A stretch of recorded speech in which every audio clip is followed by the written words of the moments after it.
Labrīt! Zane Lāce starp dabu un TV ekrāniem raidījumā Starp putniem un cilvēkiem. Viena no Latvijas raksturojošām ainavām, kura pēdējos gados ir ieguvusi pastiprinātu aktīvās atpūtas cienītāju un turistu uzmanību, ir purvs. Vēsturiski šī vieta ir klāta ar misticisma un pat šausmu auru.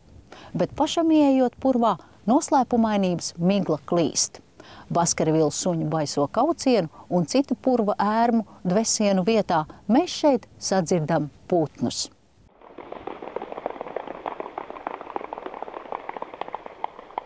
Bet te ir arī vieta, kur norit divkājaino un spārnaino domstarpības.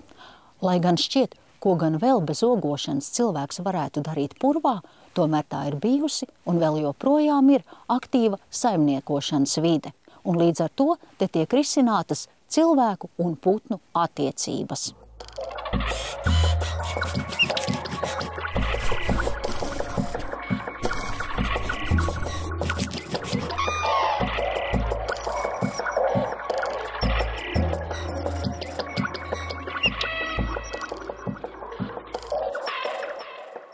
Pirms lūkojam noskaidrot, kas ir nepieciešams, lai Latvijas purvos mistu arī putni, aicinu ieklausīties stāstā par putnu vērotāju gada lielāko pasākumu, tādu kā čempionātu vai olimpiādi, torņu cīņām.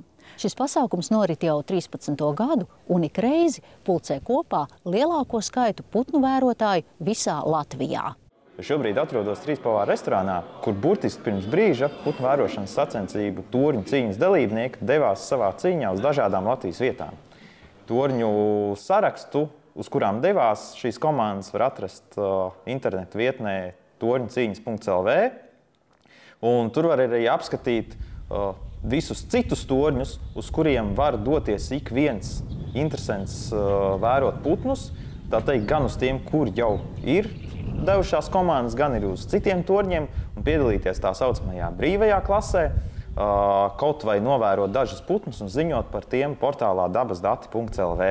Ja nav vēlme uzreiz startēt 24 stundu klasē, ja pieredzējušo putnu vērotāju klasē, torņu cīņās, tad ir arī tautas klase, kurā putnus vēro 4 stundas no vietas, tā teikt atvieglots variants, tepat Rīgas pievārtē, arī iesācējiem ir iespēja pārbaudīt savas spējas. Bet arī šogad ik viens ir aicināts piedalīties brīvajā klasē, kur kaut stundu vērojot putnus, var jau patrenēties nākamajām reizēm.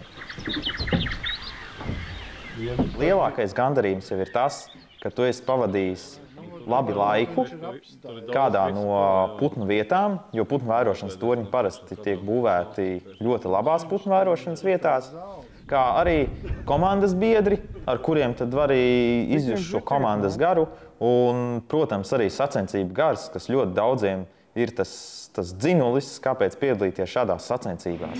Mēs pa visiem šiem 11 gadiem, kopš mēs piedalāmies torņu cīņās, pirmo reizi nokļuvām pie jūras. Šobrīd mēs bijām vienīgā komanda, kas bija pie jūras.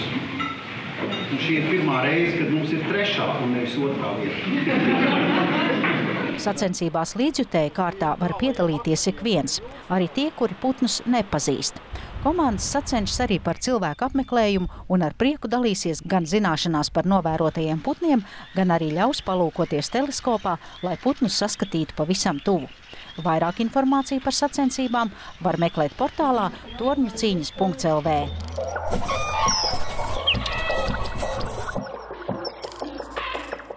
Purvi neapšaubāmi ir viena no pazīstamākajām ainavām Latvijas iedzīvotājiem. Teju ik vienas apdzīvotas vietas tūmā ir atrodams kāds purvājs, taču nebūt ne visās būs sastopami purvu spārnotie iemītnieki. Latvijā ir tikai dažas īstenas purvu putnu sugas – tundras putns dzeltenais tārtiņš, lietuvainis, purva tilbīte. Un liels pārsteigums būs tiem, kuri dzērvi uzskatīja par pastāvīgu muklāju iemītnieci. Virkni no putnu sugām, kuras mums ir pierasts, esam pieraduši uzskatīt par purvu putniem, mūsdienās ir tikai nosacīti purvu putni, kā piemēram dzērvi. No dzērviem liela daļa populācijas iespējams liks do ārpus purviem. Un tas ir saistīts ar bebriem, lielo bebru skaitu, jo bebri ir dzērvē radījuši lielisku dzīvotni, tās ir bebrainas, tātad dzērvi var ligzdot slapjās cirsmās, slapjās pļavās un pat slapjā mežā. Tad vēl viens putns, kas pamazām no purviem sāk iet ārā, tā ir lielā čakste, kas ir gan pamats uzskatīt joprojām ligzdo galvenokārt purvos, bet sāk parādīties arī aizaugušās lauksaimniecības zemēs un tam līdzīgās vietās. Bet tas būtiskais, kas puru putniem ir vajadzīgs, viņiem ir vajadzīgs ūdens, un dabiskā purvā ūdens tiešām ir tādas tā kā purva asinis. Mēs tagad arī nākot iekšā purvā gājām šļakstinot kājas no ūdens šeit apakšā ir. Skatītāji. Jā, un purva vēl ir īpaša to, ka tur ir salīdzinoši maz cilvēku, tātad ir salīdzinoši maz traucējums. Un šādā ainavā, ko mēs šeit redzam, šeit aiz muguras, putni var ligzdot tādās klajākās vietās ezeriņu krastos, viņi var ligzdot uz purvu saliņām, varbūt dzērvis ligzdē klasiska vieta būtu tur pie tādas mazas purvu priedītes, uz mazas saliņas. Lielā čaksta varētu ligzdot viens tāds neliels priedītes galotnē, bet, ja mēs ietu tālāk iekšā purvā, tur parādītos arī atklātākas vietas, un tad mēs tur sāktu dzirdēt arī pa kādam dzelteniem tārtiņiem, tur parādītos ķīvītes, kas arī ir tikai tāds nosacīts purva putns. Tur parādītos purva tilbītes. Man šķiet, ka purva putni ir vislabāk pielāgojušies dabai, ka viņiem ir visvieglāk, ja mēs salīdzinām ar pļāvu, mežu un visādu citu biotopu putniem, jo te ir ūdens, te ir ligzdošanas vietas. Es nezinu, cik te tie dabiskie ienaidnieki ir. Cilvēks te retāk nāk, kā ir ar kaut kādiem dzīvniekiem. Purvā, protams, ir arī plēsēji, un arī purva putni tiek ēsti. Jāatzīst gan, ka viens no tādiem būtiskākajiem purva putnu ēdājiem no mūsu purva ainavas ir pazudis jau daudz desmitus gadu. Tas ir lielais piekūns, kurš savulaik ligzdoja arī šeit, ķemeru tīrelī, bet viņš tā arī īsti nav atkopies no DDT laikiem. Un kā ligzdotājs viņš mūsu reģionu purvos vairs nav sastopams. Bet purvos medī lielie ērgļi, medī klinšu ērgļus, medī jūras ērgļus. Te lido iekšā putnu apkārtnes, kā piemēram niedurlī. Purvos var redzēt arī citas līgas sugas. Purvos kādreiz var redzēt vistu vanagu un zvirbuļu vanagu, kas šeit arī nāk iekšā medīt mazus un vidēji izmēru putnus. Plēsēji purvā netrūkst. Kā ir, ja mēs runājam par tiem putniem, kuri ir kukaiņēdāji vai augēdāji? Viens tā tad ir ļoti laba dzīves vieta, bet otrs, ko šie purva putni ēd no šejienes? Vasarā bridēji putni purvos ļoti labprāt pārtiek no kukaiņiem, kurus viņi vienkārši salas uz zemsēdes. Kā jūs teicat, būs plēsēji, kas pārtiks no citiem putniem. Būs tādi, kas ir augēdāji, kā piemēram pīles, meža pīle, kas var pārtikt no kaut kādām augu daļām. Tur tā piedienkārta var būt ļoti plaša. Kāds ir šobrīd purva putnu stāvoklis Latvijā? Ir divas sugas, kas Latvijā purvos ir izzudušas kā ligzdotājs. Viena no tām ir baltirba, jeb teters. Baltirbas gadījumā gan ir pamats uzskatīt, ka pie vainas ir klimata pārmaiņas, jo tas ir putniņš, kas ziemā tiešām ir balts. Tāpat kā baltais zaķis. Un, ja ziemā nav sniega, tad baltirba, protams, ir redzama pa milzīgu gabalu un burtiski pati uzprasās plēsējiem. Un, baltirba pēdējos 10-20 gados Latvijā redz ļoti epizodiski. Varētu teikt, ka viņi kā ligzdotāji no Latvijas ir izzudusi un arī kā mūsu tāds faunas elements viņa, teiksim tā, balansē uz robežas. Viņu redz ļoti reti. Vēl viens putns, kas ir izzudis, tā ir melnkakla gārgala, kas savulaik ligzdoja arī šeit, ķemeru tīrelī. Un gārgala no Latvijas purviem šobrīd, jau arī diezgan droši var teikt, ka ir pazudus. Varbūt vēl kāda atradne kaut kur palikusi kādās ļoti nomaļās vietās. Gārgalai savukārt ļoti nepatīk traucējums. Viņai nepatīk tas, ka cilvēki dodās uz šiem purva ezeriem atpūsties, makšķerēt. Vienkārši šī klābūtne viņai nenāk par labu. Un ir vēl vairākas purvu putnu sugas, kurām varbūt tas stāvoklis nav tik labs. Jau pieminētais lielais piekūns, apcīt arī viena purvu putnu suga, kas ir izzudusi, bet arī purvu piekūns pie mums jūtās pārsteidzošā kārtā salīdzinoši slikti. Līdzīgi kā mēs cilvēki, kas dodas uz purvu meklēt klusumu, mieru un klajas ainavas, arī putniem purvā patīk klusums un miers. Taču vēl svarīgāk purvas pārnaiņiem ir ūdens, un tā ir problēma lielā daļā Latvijas dūkstāju, kuri laika gaitā ir tikuši nosusināti. Saprotams, ka purva putni vislabāk justos dabiskā purvainē, taču pēdējos gados aizvien vairāk tiek atjaunoti arī savulaik sabojātie staignāji un ir redzami pirmie rezultāti. Pirmie purvi, kas Latvijā tika tiešām mērķtiecīgi atjaunot, bija Latgales pusē. Tas bija Teiču purvs, kur atjaunošanas darbi tika uzsākti jau 90. gadu beigās. Šādu vietu, kas ir atjaunotas, skaits laika gaitā ir audzis. Es domāju, ka mēs šobrīd jau varam runāt par vairākiem desmitiem, bet jāsaprot, ka tas joprojām ir ļoti maz. Tā ir maza platība, salīdzinoši maza platība uz kopējā Latvijas purvu platības fona. Un jāatzīst, ka arī šādu platību, kuras joprojām ir atjaunojamas, arī ļoti daudz. Un šeit mēs pat varam runāt tikai par purviem, kas atrodas īpaši aizsargājamās dabas teritorijās, kur mēs esam vienojušies visi, ka prioritāte dabas aizsardzība. Un ir vietas, kur purvi ir iekļauti salīdzinoši stingrās aizsardzības zonās, un tajā pašā laikā tas purva dzīvotņu kvalitāte turpina pazemināties tieši tāpēc, ka darbojās šīs vēsturiski uzbūvētās meliorācijas sistēmas. Un tad, tās ir vietas, kur mums vajadzētu sākt ar šiem atjaunošanas darbiem kā prioritāriem.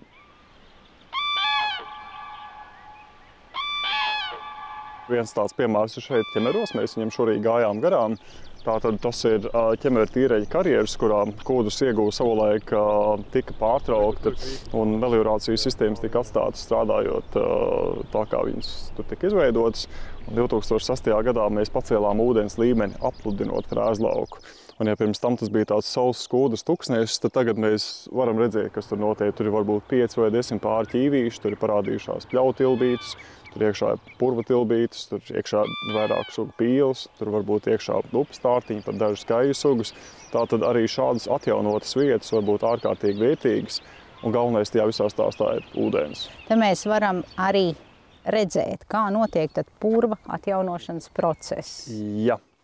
Šeit pirms 10 gadiem bija sausi kūdras lauki. Bija varbūt kāds virspuduris, bet tā ainava bija no dabas viedokļa raugoties ļoti tuksnesīga. Un tad 2006. gada rudenī šeit tika paaugstināts ūdens līmenis. Un tas, ko mēs redzam šeit tagad, es domāju, ka putnu balss pasaka visu. Kas bija tas, ko mēs dzirdam? Jā, tad mēs šobrīd dzirdam pļautilbīti, dzirdam ķīvīti.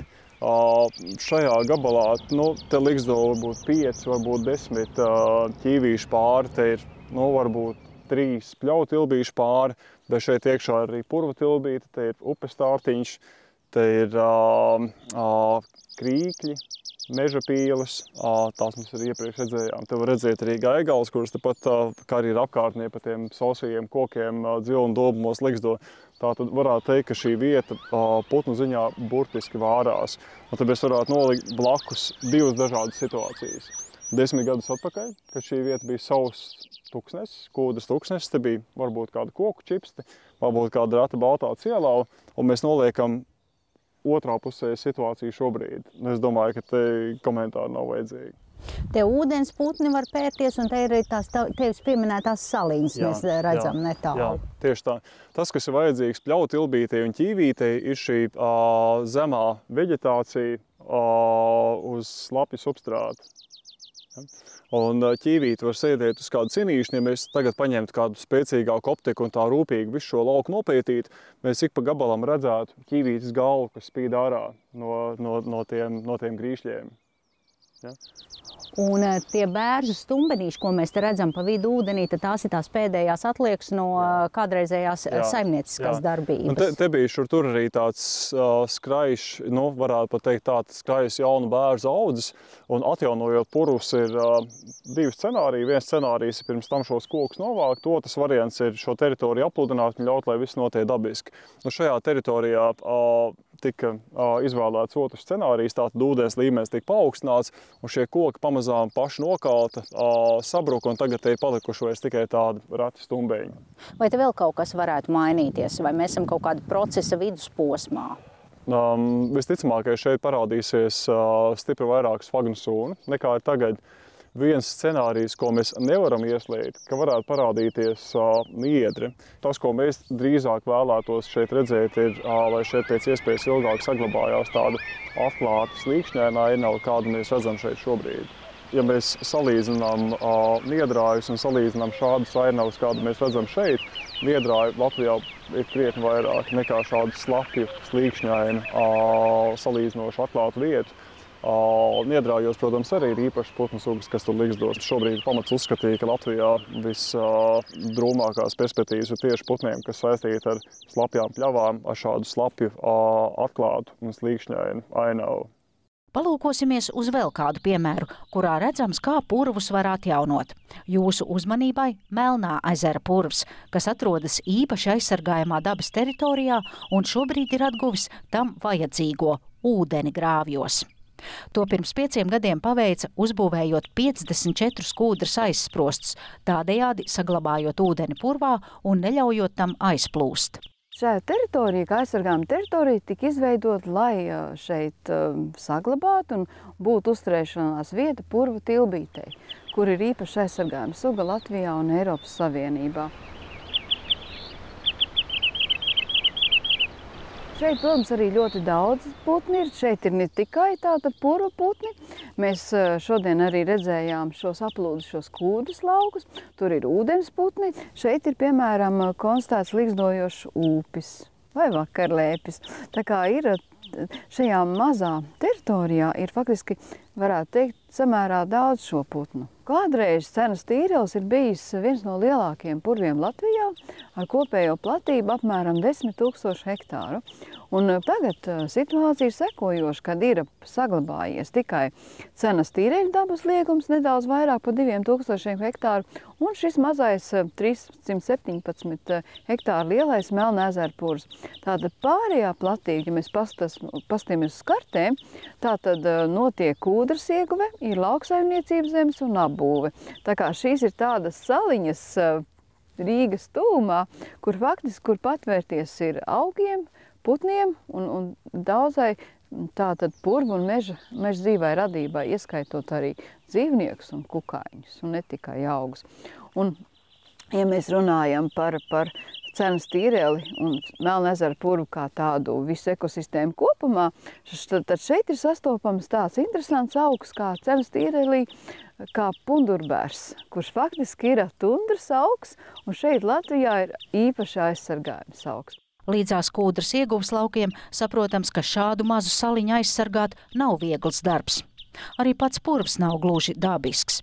Tajā ir daudz vairāk priežu un bērzu, nekā tam vajadzētu būt šādā vietā. Bet galvenais uzdevums – saglabāt mitrumu – ir izdevies.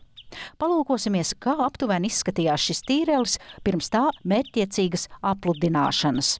Mēs varam redzēt šeit agrāk raktos tiešām milzīgos kontorgrāvis, kuri šo Cenas tīreli un konkrētāk šajā situācijā Melnā ezera purvi nosinājuši. Un varam redzēt arī blakus esošos kūdras iegūs laukus. Un šeit ir arī kūdras iegūs lauku diva veida, gan sausi, kur nav izveidojušās ūdens tilpes, gan arī nedaudz tālāk no mums arī tādas, kur ir šīs ūdens tilpes, kuras ir ļoti nozīmīgas putniem. Vēl viena kaite, ko dabai rada cilvēku roku darbs kūdras purvos, ir siltumnīcas efekta gāzu radīšana, un tās ietekmē ne tikai putnus vien, bet visu ekosistēmu. Veicot nosasināšanu, minerāciju un pēc tam kūdras ieguvi, no purviem aktīvi izdalās siltumnīcas efekta gāzes. Līdz tam brīdim, kamēr purvs ir dabisks, klāts ar veģetāciju, šī visa ogleklis tiek saglabāts purvā. Un faktiski līdz ar to tas ir tas negatīvais elements, kas seko līdzi kūdras ieguvēji. Un šeit var arī redzēt tādu interesantu situāciju, kā notiek purvu veģetācijas pašatjaunošanās, jo atsevišķas grāvu sistēmas ir aizsērējuši. Līdz ar to sākas zāļu purvu veidošanās, ko mēs tepat netālu arī varam redzēt. Mēs aplūkojām purvus, kurus cilvēks ir spējis, pratis un gribējis atjaunot pēc savas izpratnes. Taču Latvijā ir purvi, kuri ir iznīcināti līdz nepazīšanai, taču spējīgi vietām atjaunoties paši. Vienā no tiem paviesosimies pēc reklāmas.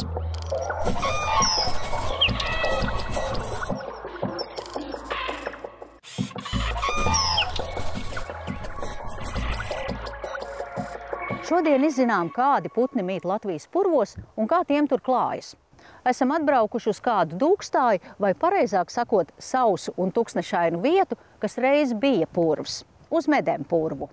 Medem purvu ir sākts norakt jau 45. gadā, un tā pamazām viņš ir norakts līdz tādam līmenim, ka dabisku purvu šeit vairs nav, varbūt ir vienīgi pāris ezeriņi, kas ir no kādreizējā purva saglabājušies. Kādreiz līdz 70. gadiem kūdru šeit ieguva karjeros, pēc tam pievērsās šādam te izstrādes veidam, iegūstot frēskūdru, tā saucamo, tātad noplēšot lielus laukus. Un tā kā tu minēji, vai mēs esam tuksnesī, ja meklētu tuksnesi Latvijā, tad šī varētu būt vistuksnesīgākā ainava. Te patiesībā jau dzīvība sāk mazliet atgriezties, te ir slapjākās vietās spilvis, šur tur pa kādam bērziņam, bet tāds svaigi norakts purvs, tas ir vienkārši plika kūdra, kas varbūt žūst un put, un faktiski nekādas dzīvības nav. Varbūt kāds kukainis ieskrien, tas jāprasa entomologiem, bet no putnu viedokļa ir pilnīgs tukšums. Sākas viss ar to, ka vietā, kur ir domāts iegūt kūdru, paņem izrok grāvjus riņķī. Te arī mēs redzam, ir dziļi grāvi gar šī lauka malām, lai to purvu nosusinātu. Un tas jau ir tas brīdis, kad tas purvs sāk degradēties priekš purvu putniem. Ezeriņi nokrītās un koki pamazām sāk augt. Ja viņš vairākus gadus stāv, tad viņš var viss aizaugt ciet. Bet tad nākamais solis ir novākt visu apaugumu nost. Un tad jau ir tas brīdis, kad tur nekas vairs īsti pāri nepaliek. Un tad arī tur pēdējie putni pazūd, un tad viņi pazūd līdz tam brīdim, kad atkal sāk kaut kāda dzīvība šajā vietā rasties.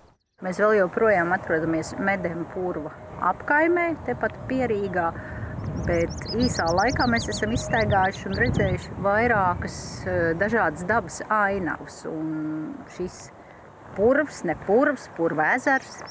Nu jā, šeit mēs sākām ar to, ka mēs bijām kūdras laukā, kuras rādīja, ka dzīvība ir zudusi un varbūt sāk atgriezties kociņu veidā, bet es arī teicu, ka labākais, ko var darīt, ir izstrādāt purvu, ir apludināt vai ļaut aplūst. Un šeit neviens nav viņu apludinājis mērķtiecīgi, bet šeit purvs ir, izstrādātais purvs ir aplūdis, un tādā veidā atkal mēs atgūstam dzīvotni priekš putniem. Šeit pirms mirkļa bija laucis, tepat virs niedrēm medī niedurlī, tie varbūt nesaistās tādiem tipiskiem purvu putniem, bet līdzīgās situācijās tepat citur Medem purvā varētu liksdot arī dzērves, varētu liksdot arī kajaki. Vienmēr sakot, purvu kā ekosistēmu atgūt šādā veidā nevar, vismaz tādos mērogos, kas ir mums cilvēkiem aptverami. Bet mēs varam atgūt purvu putnus, vismaz daļu no viņiem, tādus, kas dzīvotu purvu ezeriņos. Purvi aizņem tikai 5% no visas Latvijas teritorijas, bet šī nelielā daļa ir ļoti svarīga.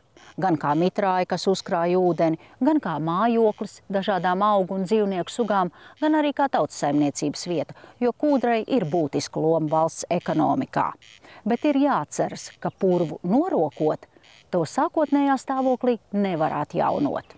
Lai atgūtu dabisko veidolu, purvam ir nepieciešams ļoti ilgs laiks. Piemēram, lielais ķemeru tīrels, tāds, kādu mēs to redzam šodien, ir veidojies 8000 gadu.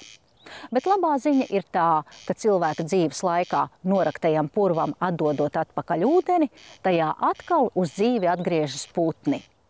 Tas šai reizei arī ir viss, bet nākamajā raidījumā lūkosim, kā mainoties dažādiem politiskajiem režīmiem un ekonomiskai situācijai valstī ir mainījušās Latvijas pļavas un putnu dzīve tajās. Salidojam pie ekrāniem pēc nedēļas.